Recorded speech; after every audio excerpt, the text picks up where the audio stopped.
एक प्रश्न वाला 10.1 दे रखी है, एक्सरसाइज 10.1 दे रखी है, जिसमें फर्स्ट क्वेश्चन दे रखा है निम्नलिखित कथनों में से सत्य असत्य लिखिए और प्रत्येक के औचित्य दीजिए। तो फर्स्ट वाला दे रखा है किसी रेखा से समान दूरी पर स्थित बिंदु का समुच्चय एक रेखा होगी, तो इसमें क्या हो जाएगा असत्य, ये हो जाएगा असत्य। दोनों क्या हो जाएंगे असत्य, ये हो जाएगा असत्य कि दोनों क्या होना चाहिए। हमें यही पढ़ा था अभी तक कि समान दूरी पर होगा तो क्या होगा बिंदु का बिंदु पथ होगा, बिंदु का बिंदु पथ होगा जो कि किसी समान दूरी पर स्थित बिंदु के बिंदु पथ उसके दोनों ओर उसी रेखा के समांतर रेखा होती है। तो दोनों रेखा से क्या होती है समांतर रेखा होती है, दोनों रेखाओं से क्या होती है समांतर रेखाएं होती है।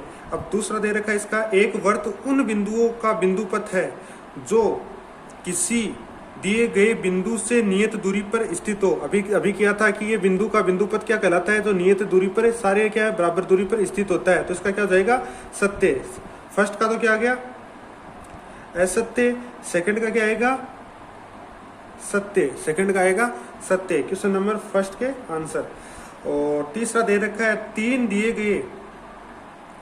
दिए गए बिंदु सरेख तभी हो सकते हैं जब वह एक रेखा के बिंदुओं के समुच्चय के अवयव नहीं हो। तो इसमें क्या है अवयव नहीं हो, तो इसमें क्या होना चाहिए अवयव होना चाहिए। तो ये क्या अवयव होना चाहिए, जो ये तीसरा हो गया इसका असत्य, तीसरा हो जाएगा असत्य। चौथा असत्य कि सरेख जब तीनों रेखाएं सरेख सभी होती है जब सभी बिंदुओं का समुच्चय ये तीनों दिए गए तीनों बिंदु के समुच्चय होने चाहिए, तीनों का समुच्चय होना चाहिए, तीनों बिंदुओं का समुच्चय होना चाहिए। चौथा दे रखा है दो रेखाओं से समान दूरी पर स्थित बिंदु का बिंदु पथ दोनों रेखाओं का समांतर हो सकता है। तो हमने बताया था कि दो समांतर रेखा इसके बराबर हो सकती है, लेकिन इसमें समांतर तो दे रखा है, लेकिन ये नहीं दे रखा है कि प्रतिच्छेद रेखा दे रखी है या समांतर रेखाएं दे रखी है। अगर समांतर रेखा दे रखी है तो सत्य होगा, अगर प्रतिच्छेद रेखा है तो असत्य है। तो इसमें क्या आएगा असत्य, असत्य होगा। इसके बाद दे रखा है चौथा हो गया। पांचवा दो दिए गए बिंदु से समदूरस्थ बिंदु का बिंदु पथ दोनों बिंदुओं को मिलाने वाली रेखा का लंब अर्धक होता है। दो अभी हमें प्रमेय की थी, दो बिंदु दे रखा है जिसका ये डालते हैं समदूरस्थ बिंदु ये डालते हैं, ये दोनों बिंदु समदूरस्थ डालते हैं, तो ये वाली रेखा इसको क्या आती है लंब अर्धक भी करती है और दो बराबर भागों में भी बांटती है। तो ये क्या जाएगा पांचवा जाएगा सत्य, ये हो जाएगा सत्य। इसके बाद करते हैं सेकंड वाला क्वेश्चन। हमें दे रखा है 10.1 का क्वेश्चन नंबर सेकंड, 10.1 का क्वेश्चन नंबर सेकंड दे रखा है, जिसमें दे रखा है एक चतुर्भुज। पहले बना लेते हैं एक चतुर्भुज।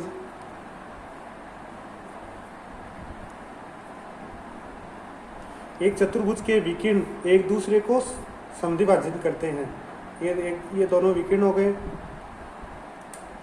एक दूसरे को समद्विभाजन करते हैं। तो सिद्ध कीजिए कि चतुर्भुज समांतर चतुर्भुज है। तो समांतर चतुर्भुज सिद्ध करना है।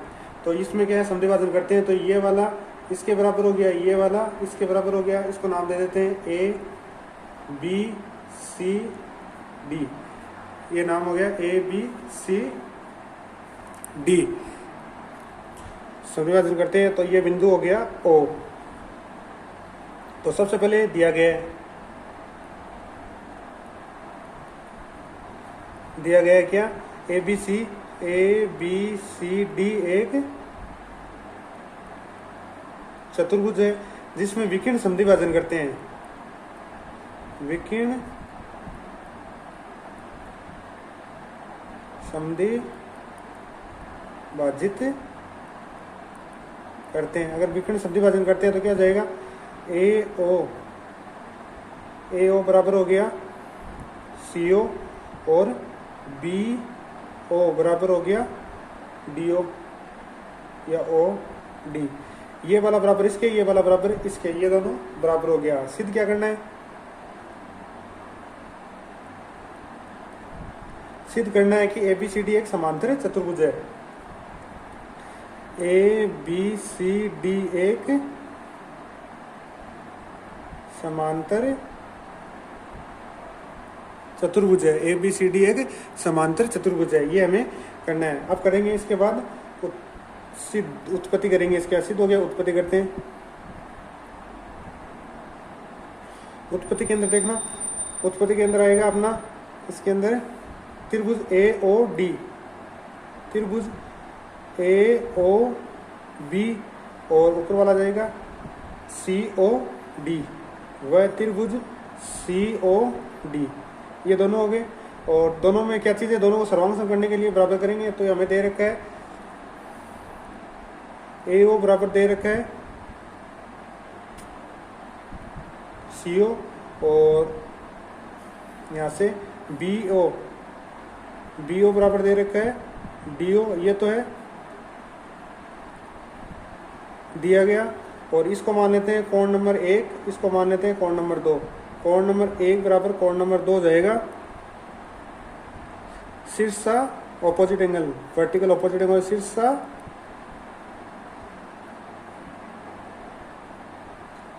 शीर्षाभिमुख कोण, शीर्षाभिमुख कोण। और तो त्रिभुज AOB सर्वांग समय त्रिभुज COD।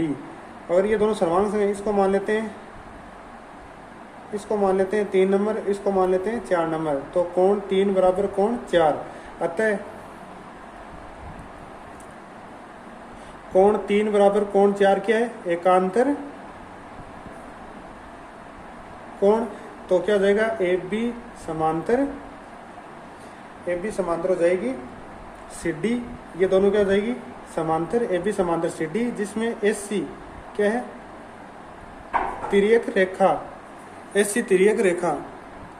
अतः जिसके एकांतर कोण बराबर होते हैं तो ये तिर्यक रेखा हो गई। और AB समांतर, दोनों रेखा है, दोनों समांतर है, तो ABCD एक समांतर चतुर्भुज है। आगे चलते हैं, 3 असरेखीय बिंदु। आगे हमें क्वेश्चन दे रखा है, 3 असरेखीय बिंदु ABC से समदूरस्थ बिंदुओं का बिंदुपथ क्या होगा। इसमें क्या निकालना है, बिंदु का बिंदुपथ क्या होगा। अपने उत्तर का कारण भी दीजिए। तो सबसे पहले क्या दे रखी है, 3 असरेखीय बिंदु। एक बिंदु तो यहाँ मान लेते हैं, एक बिंदु यहाँ पे मान लेते हैं और एक बिंदु यहाँ पे मान लेते हैं। तीनों असरेखीय बिंदु है, तो इसको यहाँ से मिला दिया, इसको यहाँ से मिला दिया, इसको यहाँ से मिला दिया। तीनों असरेखीय बिंदु, इसको मान लेते हैं ABC। तीनों असरेखीय बिंदु समदूरस्थ है, यानी कि ये बराबर है, ये बराबर है, ये तीनों क्या है, बराबर। तो इसका बिंदुपथ निकालना है। तो पहले तो दिया गया लिख लेते हैं, दिया गया है 3 असरेखीय बिंदु, 3 असरेख बिंदु A B व C है, जिसमें तीनों क्या है, समदूरस्थ है। तो AB बराबर दे रखा है BC बराबर दे रखा है AC। सिद्ध क्या करना है,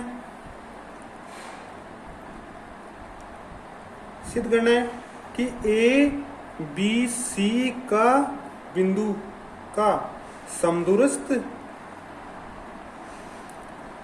जो दे रखा है, समदूरस्थ बिंदुपथ, समदूरस्थ बिंदुपथ यह निकालना है। तो अब उत्पत्ति करते हैं।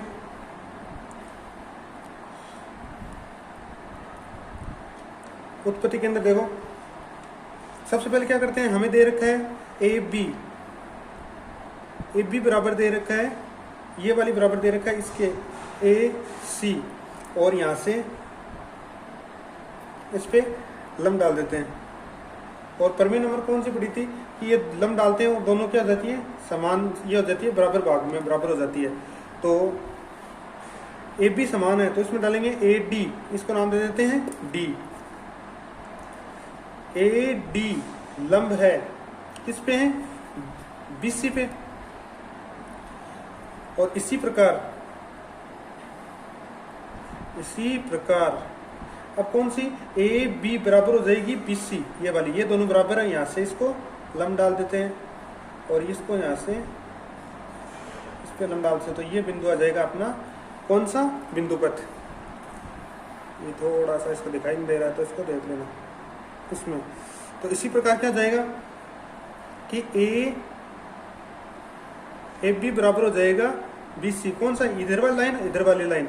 तो ये कौन सा हो जाएगी, इसको नाम दे देते हैं डी ई एफ। तो ये हो जाएगी बी ई। कौन सा, ये वाले बी ई लंब है किस पे, एस सी पे, लंब हो गया एस सी पे, बी ई लंब हो गया एस सी पे। और आगे भी इसी प्रकार क्या जाएगा। अब आगे कौन सी रह गई अपनी, एस सी बराबर बी सी, एस सी बराबर बी सी, ये वाली एस सी बराबर है बी सी। और दोनों का क्या जाएंगे, सी एफ लंब है किस पे, ये वाली एफ बी पे, एफ बी पे, ये सी एफ लंब। अब इसी प्रकार हमारे पास इसको नाम दे देते हैं कौन सा, ओ, पॉइंट ओ। तो अब ये वाले दोनों लेते हैं, ये वाला त्रिभुज लेते हैं कि त्रिभुज बी ओ सी से क्या जाएगा, ये वाला ओ बी बराबर क्या जाएगा, ओ सी ओ सॉरी। तो इस त्रिभुज क्या जाएगा, ओ बी ओ बराबर हो जाएगा ओ सी, ये वाली, ये दोनों बराबर है, ये दोनों बराबर है। इसी प्रकार कौन सा त्रिभुज, सी ओ ए, या ऐसे नहीं करना चाहते तो ये देख लो, ये वाला ओ ई लंब है एस सी पे, ओ ई लंब है एस सी पे। और इसके अंदर क्या था, ये वाला बी सी लंब है ओडी पे, बी सी, ये वाला बी सी लंब है ओडी पे। और ये हो जाएगा ओ ई लंब है किस पे, एस सी पे। तो ये हो जाएगा ओ सी बराबर हो जाएगा ए ओ बी बराबर ओ सी, ओ बी बराबर एस ओ। तो तीनों क्या जाएंगे, ए ओ बराबर हो जाएगा बी ओ बराबर हो जाएगा ओ सी। तो अतः यह बिंदु पथ ओ पर है, और अतः इसे परिकेंद्र कहते हैं। परिकेंद्र क्या होता है, यहाँ से ये वाला कोई पॉइंट आ गया और यहाँ से ये वाली सर्कल बनाएंगे, इसके अंदर बाहर की तरफ इसका सर्कल बनेगा, तो ये सर्कल बनेगा, तो ये क्या सा जाएगा, इसका बिंदु पथ, ये ऐसे सर्कल बनाएंगे। ये आपके 14 नंबर चैप्टर में आएगा कंस्ट्रक्शन के अंदर। तो इसको वापस देखते हैं एक बार। 3 सरेख बिंदु दे रखे, 3 असरेख बिंदु दे रखे, ए बी सी, तीनों असरेख बिंदु दे रखे, जिसमें सिद्ध क्या करना है हमें, ए बी सी समदूरिस्थ स्थित है। ये समदूरिस्थ बिंदु का बिंदुपथ क्या होगा, ओ, इसको सिद्ध करना है। तो सबसे पहले ए बी बराबर हो गया एस सी, तो ए डी लंब है किस पे, बी सी पे। इसी प्रकार ये वाला लंब हो जाएगा एस सी पे लंब है, ये बी ई लंब है एस सी पे, और सी एफ लंब है एस सी पे। उसके बाद छोटा वाला त्रिभुज लेते हैं, ये वाला त्रिभुज लेते हैं। त्रिभुज लेने के बाद ओ बी सी में क्या जाएगा, ओ डी लंब है किस पे, बी सी पे। और तो ओडी लंब है बीसी पे बराबर है, तो ये वाला क्या जाएगा समदूरस्थ। जब लंब होता है ये दोनों क्या होते हैं, बराबर होते हैं। प्रमेय नंबर विलोम दे रखा है 10.1 का विलोम दे रखा है कि ये दोनों बराबर दे रखे, तो ये वाले ओ बी बराबर हो जाएगा सी ओ, ये दोनों बराबर हो जाएंगे। इसी प्रकार ये वाला इस पे लंब है, तो ये वाली प्रमेय से क्या हो जाएगा, ओ सी बराबर हो गया ए ओ, ये दोनों बराबर है किससे, प्रमेय नंबर 10.1 के विलोम से। 10.1 के विलोम से होता है, तो ये दोनों बराबर है। तो इसके अंदर हमारे क्या आ गया, ओ बी बराबर क्या हो गया, ओ सी, और सी ओ बराबर क्या हो गया, एस सी। तो इसमें तीनों बराबर हो गया कि ए ओ बी की दूरी कितनी है, ओ पे, और बी ओ बी दूरी बी बराबर सी ओ, ये तीनों बराबर है। तो इसका बिंदुपथ कौन सा हो गया, ये। तो हमने बताया था कि बिंदुपथ वही होता है जिसे समान दूरी पर स्थित होता है। तो ये हो गया। और इसका कारण क्या हो गया कि एक इसे क्या बोलते हैं, एक परिकेंद्र, इसको बोलते हैं परिकेंद्र। जब अंदर बनेगा उसको बोलेंगे अंतःकेंद्र, वो आगे आपके आगे आएगा। तो ये अपना क्वेश्चन नंबर 3